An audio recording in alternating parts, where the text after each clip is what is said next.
So, I popped into High House Insurance to see if they could quote for my house insurance rather than using the internet. High House got a great deal. So, to celebrate, I bought a posh hairdo. It made me look beautiful, gorgeous enough to become a highly paid model. I then won Celebrity Big Brother. I had an affair with an MP. Now I'm promoting a doll of me that says, "Cool, blimey, you're well fit." Happy things happen when you talk face-to-face with High House Insurance. See if we can beat your home insurance quote from the internet. Find us on the High Street Selsey or call 606 552. Welcome to Selsey Internet Radio. My name's Keith Barnes, and without further ado, we're going to go across to Pat Reed, who's going to let us know all about what's going on in the area for the coming week. Hi, I'm Pat Reed, and this is some of what's on in Selsey for week commencing Saturday, the 14th of June. On Tuesday, the 17th of June, the Arts Dream Society is holding an annual meeting and networking event at 7:45 p.m. in Selsey Town Hall. Go along and learn about membership and how to become a member and share your views and ideas. There is a prize draw and a free glass of wine for all. On Wednesday, the 18th of June, the Crafty Natter Club are meeting between 2 and 4 p.m. at Selsey Methodist Church. They have demonstrations of all types of crafts, from embroidery, flower arranging, card making, quilting, or crocheting and bread making, and you're invited to bring along any project you're working on. Have a cup of tea and biscuit while you work. For more information, telephone Lisa on 601032. On Thursday, the 19th of June, Link, Ladies in Contact, a meeting at St Peter's Church Hall at 7:15 p.m. This month's speaker is Monique Turk from the Cat and Rabbit Centre in Siddlesham. Entrance is £1.50 to include coffee, tea and biscuits. Link meet on the third Thursday of each month, and for further information telephone Mary on 604718 or Beryl on 603750. On Friday, the 20th of June, the Derby and Joan Club are meeting between 2 p.m. and 4 p.m. at St Peter's Church Hall. There will be a fun bingo session and a cup of tea. For further information, telephone Jill on 604187. Thank you for that, Pat. Lots of things there for people to be getting on with. We're going to go now to Hugh Graham, who's talking to Belinda Gannon about Resonate, which is, well, I'll let them explain. It's Hugh Graham for Selsey Internet Radio, and once again, I'm talking to Belinda Gannon. How's it going so far? It's going really well. We've had a good uptake on our second session. We've increased, I think, double in size from one session to the second. And there seems to be a bit more of a buzz, people asking what it's all about. Yeah. So hopefully, yes, we're gradually spreading the word and bringing people in. Now, you don't have to be ill to come to this, do you? Definitely not. Not at all. You can be as fit as a fiddle. Okay. Absolutely fit as a fiddle. But at the same time, you could also come if you're feeling a bit down in the dumps as well. It's for everybody. Well, you call it community, don't you? We do. Community music. Okay, so what's the aim of community music? The aim of community music is music for everybody. It's to take the audience out and have you all being musicians. Everybody. You claim back the music for yourself. Okay. And in the last session, as an example, what did you actually do? Well, if anyone was near the car park, they probably heard us. We experiment with our voices, using lots of stretching of our bodies at the same time as making the most amazing vocal sounds. We have played drums and bells and shakers and all sorts of instruments and created our own piece of music. We listened to a little bit of Lion Sleeps Tonight, also known as a Whim Away, and then we did our own version of it, with people choosing whether they'd like to be percussionists or whether they'd like to be the bass. A whim away, a whim away. And we had a few desk counts as well, with the lovely high parts, but very much about people just choosing what they wanted to bring to the song. And we made our own version, a Selsey version of Whim Away. We had a lot of fun. We played a lot of instruments. We also had time for a chat. We had a drink in the middle, a cup of tea, I add, and everybody gets a chance to chat and maybe experiment with a few more instruments and have a chat with me. I'll bring my ukulele with me, a djembe. Yeah. Gives you a chance to have a hands-on experience of things that perhaps you've never done before. So it's more than a choir? It's definitely not a choir. It's different to a choir. Yeah. I'm a member of the choir. I love going to the Selsey Community Choir. I love a good sing. And you will do some singing there. In fact, if people choose to, they can bring favourite songs that we can look at. But it is definitely different to a choir. Not more than a choir, because a choir is different. Right, now, these first 4 sessions are free. Yes, that's right. Is there going to be a charge afterwards?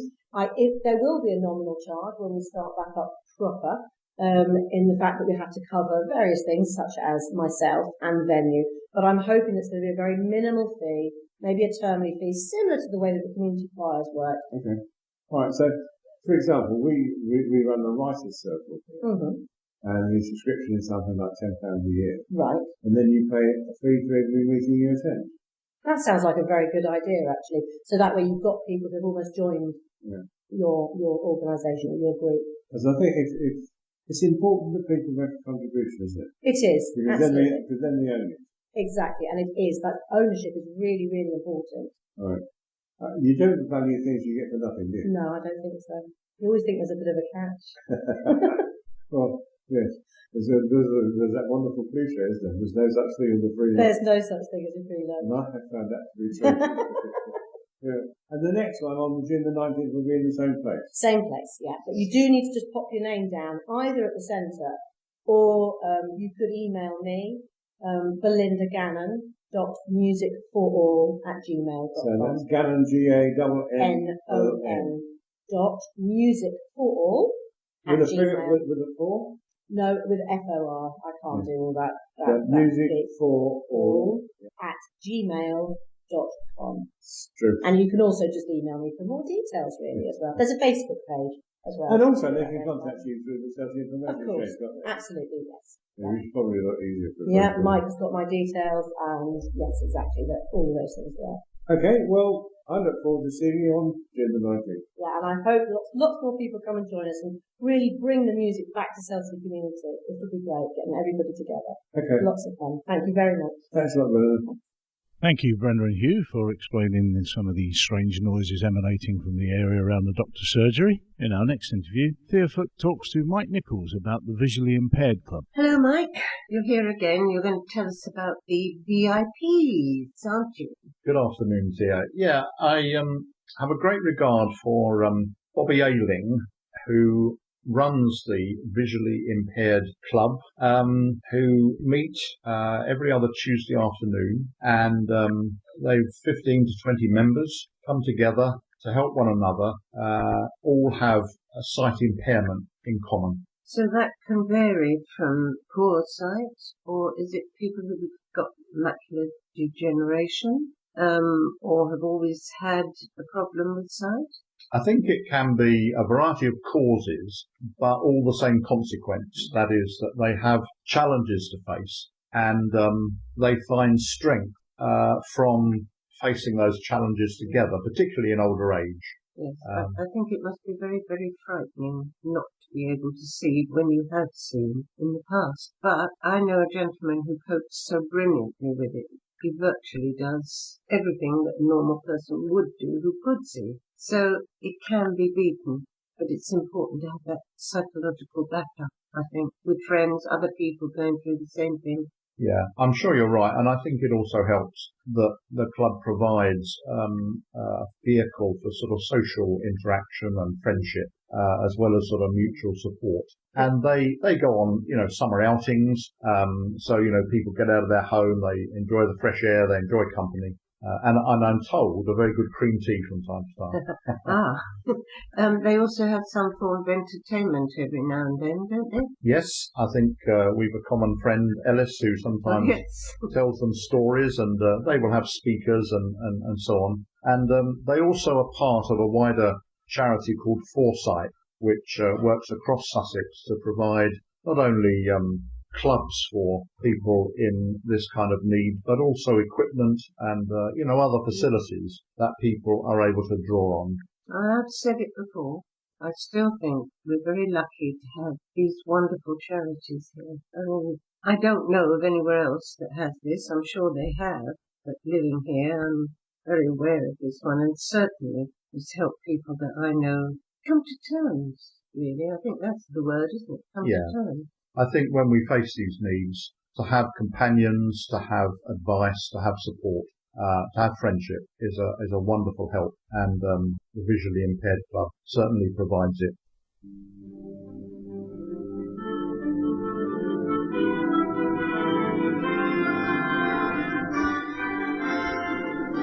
Now, there can't be many of you that didn't take part in some way, shape or form in the wonderful D-Day celebrations that we had up in the village.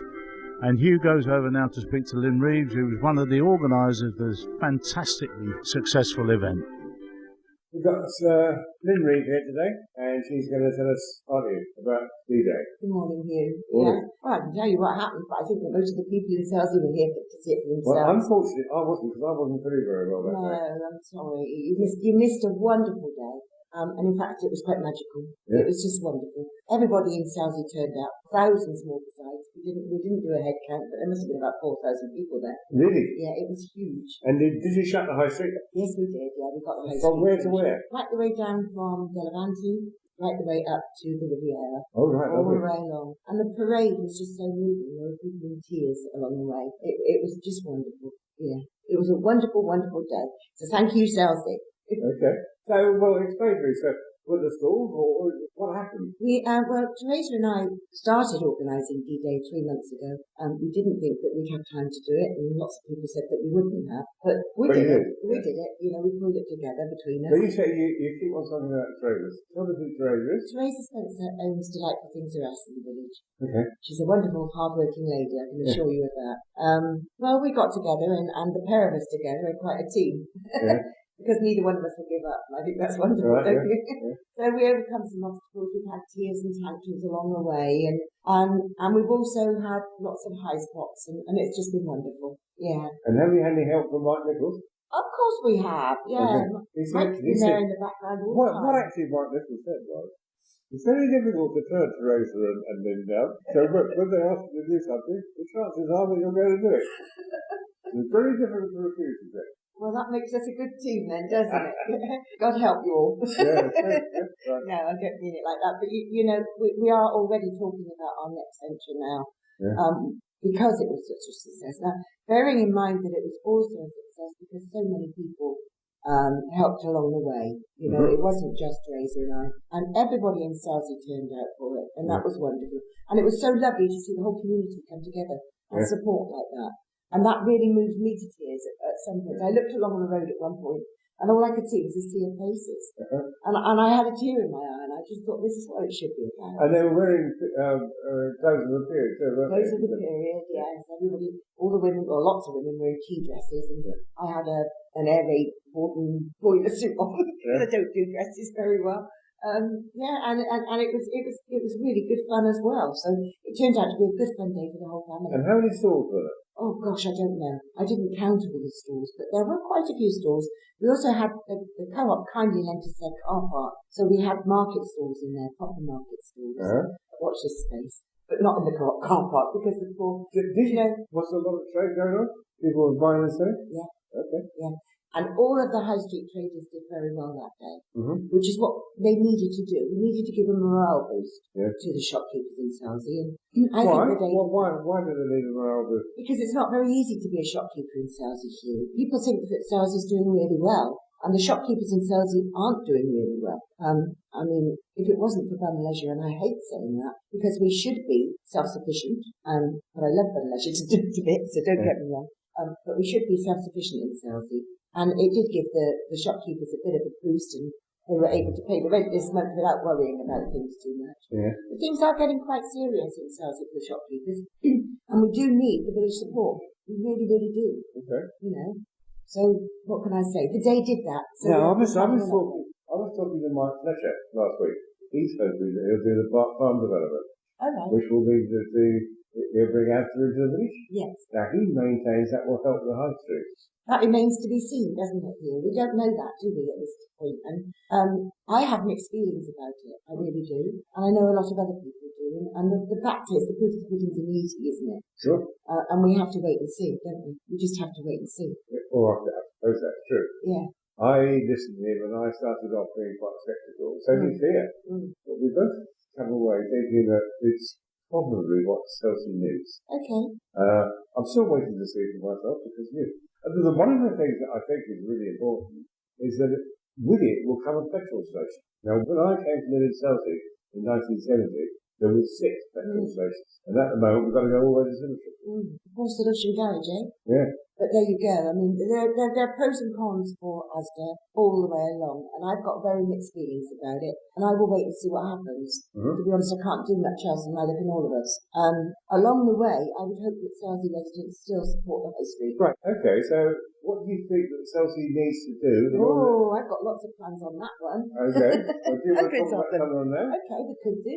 I mean, I actually mentioned this last night in a meeting. Selsey, for instance, why would you come to Selsey if you were just visiting? I wouldn't. You wouldn't, because there's not even a leaflet anywhere saying go and see something at Selsey. Yeah. Selsey is steeped in history. It really is. You've got the smugglers, for one. Yeah. Well, we could capitalise on that, couldn't we? Yeah. Couldn't we have a little smugglers' den somewhere for the 8-year-olds, 9-year-olds? Yeah. They'd love it. In the high street. Yeah. Couldn't we have a pirates thing? Because that's the going rage at the moment. Yeah. And I don't know a 7-year-old who doesn't like pirates. Yeah. So let's have a pirates den as well. We haven't got a museum, although I hear we did have Patrick Moore, although I believe the Cricket Club is doing something about Patrick Moore exhibition, which is really, really good thing to do. But we need this permanently in the high street so that we can do our leaflets and so don't forget that St Wilfrid brought. I was going to say that as well. Brought Christianity to this, and also, according to legend, taught the fishermen how to fish. Well, there we go then. We could do a great big thing on fishing. We're a fishing village. Yeah. We could really do something with it. And we need to do that to keep the high street alive. We also need to do something about making the high street look more attractive to people. Right. They have everything they need down in the camp. They have no need to come up into the village other than to say, well, my child wants to go and see so-and-so, or that looks rather nice when we drove through, let's go and see what's there. Lynn, I found this absolutely fascinating. Will you think about more about what you want to do in Selsey and what Selsey shop people could do to make the high street more attractive? And then come back and talk to me next week? Yeah, of course I will. Okay. I'd love to. I'll talk to the high street as well. Okay, thanks a lot. You're welcome. Our next guest gives Hugh Graham a few tips on how to tell stories. None other than raconteur and storyteller extraordinaire, Ellis Berg. Hugh Graham for Selsey Internet Radio, and I'm talking with Ellis Berg. Ellis, you used to be a school teacher, didn't you? Yes. And you also run the storytelling section for U3A. That's right, yes. All right, so we have a great tradition of storytelling, don't we? Indeed we do. In fact, the really good storytellers should be found in schools teaching history. Because if ever there's a subject which needs somebody who can tell the tale, it's history. The other one, of course, is religious education. And there you have, of course, the great example of storytelling in Jesus and his parables. And there was a genius, if you like, leaving aside all the theology. He would tell you something wrapped up in a story, and if you didn't understand what he was trying to tell you, you'd certainly remember the story. And one day, suddenly, there would be a click in your head when you realized what Jesus had been telling you. Storytelling is, well, some say it's the oldest of the arts. I think possibly music and cave drawing possibly come before, but perhaps at the same time.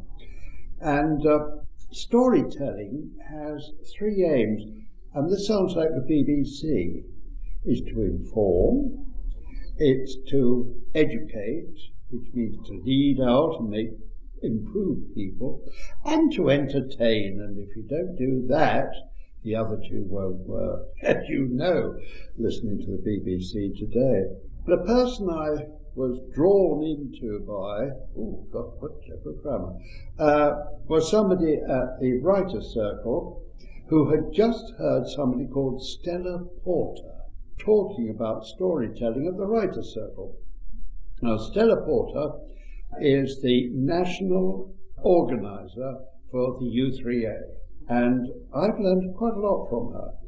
I don't know that she altogether approves of some of my stories, not because they're naughty stories, anything but she thinks I take too long. And that is a point about storytelling. You mustn't be too long. 6 or 7 minutes is really quite long enough. So what do you do to be a storyteller? Well, you've got to have a fund of stories in the back of your mind. Are you a natural at relating an incident that occurred to you? Preferably something amusing, rather like the way you do it, don't you? Especially that story about the parachute jump. Yeah. Broadcast it one day. So if you're going to start telling stories, have this fun behind you. You can get them off the internet. There's lots and lots of stories. You can get them from the Greek, Roman myths and legends. You can get them from Aesop, and I will remind you they're called fables. And something that is a fable, and fabulous, means it's a story in which animals are the people. Animals are people, not just animals, but people. And Aesop told them. They're very short, though, a bit too short for telling. So what do? You have this fun, and you've got an audience in your hands. A few rules. Be comfortable. Get yourself in a nice, comfortable position. It may be standing. If it's a small group, just sit on a chair and be comfortable. Make eye contact. Look at all your audience. Pick them out one by one. If possible, a smile or a look. This only takes a split second. Doesn't take long. Don't spend a long time doing it. They think you've gone balmy. As in all lessons, you really want a prop. Something to show. Something on a board. Blackboard, usually. Or a model. Now, I do a story about old Adam Crabster. I read the story. A fisherman of Selsey who got stolen by the fairies. So I went and bought one of those miniature crab pots, lobster pots that you can get. Avoid too many characters. Keep it down to 2 or 3 characters. So we've got Adam and his wife, and the chief of the fairies, and one other person who just happens to be passing by. And you discover why Adam was stolen by the fairies, and how he got away, and what's the moral you learn. Well, I'll tell you now without telling the story. It's not what you know, it's who you know, because it's as simple as that. Oh, and I must mention this, because there is a program on the Talmud. Now, if you can get hold of some stories from the Talmud, 31 volumes of Hebrew teaching, sermons, discussions, and they're full of jokes. Yeah. And if you remember Rabbi Lionel Blue, he was always telling stories, and they all came from the Talmud. They may have been brought up to date, but that's where they came from. Speak up. Speak slowly, but not too slowly. If you're going to say something quickly, say it very, very quickly indeed. In fact, one of my stories has a name that I think has got 37 letters in it, and I say it a lot of times. I speed it up each time, and it makes everybody laugh. If you can get them laughing, you're home and dried, and that's it. Practice your stories. If you find it difficult to get sleep at night, run your mind over the story you want to tell. Tell it to yourself out loud. Doesn't matter if they think you're balmy. If you are balmy, you're a perfect storyteller. And then, do you get paid? Do you get paid what for? Telling stories. Well, sometimes you get paid by being handed a pipe, don't you? Oh, yes. And that's very nice. I'll always accept that. Yes, you do sometimes. It's a bit embarrassing. But if you're doing it for a big organisation, make damn sure you are paid. Well, that's fair. Yeah. Ellis, thank you so much. Will you come back and tell us about, talk to us about stories again? Indeed. Thank you. Thanks a lot. And finally, our thought for today, a word about good causes. How many appeals for money for very good causes do you encounter each day? You feel sad at the things people have to put up with in their day-to-day lives. You would like to put everything right for them, but how? £1, £2, £4 per month may not sound much, but it all adds up when there are so many charities to support. Then there is that guilty feeling that I am being hard-hearted when I refuse to give.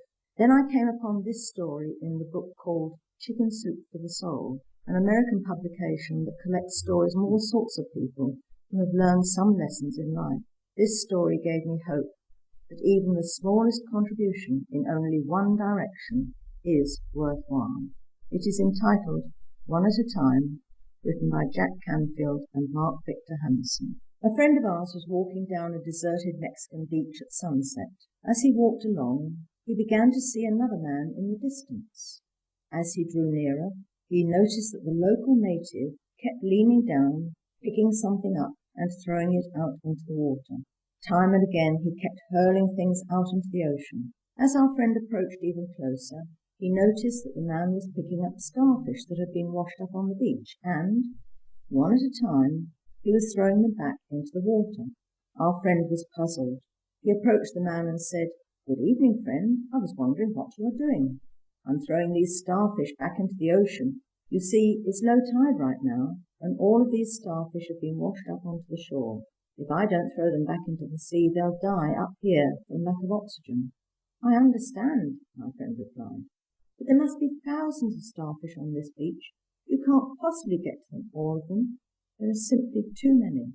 And don't you realize this is probably happening on hundreds of beaches, all up and down this coast? Can't you see that you can't possibly make a difference?" The local native smiled, bent down, picked up yet another starfish, and as he threw it back into the sea, he replied, "Made a difference to that one." Thank you for those thoughts. This is this week's editor, Keith Barnes, saying a great big thank you to the team for producing the podcast. Please come and join us again.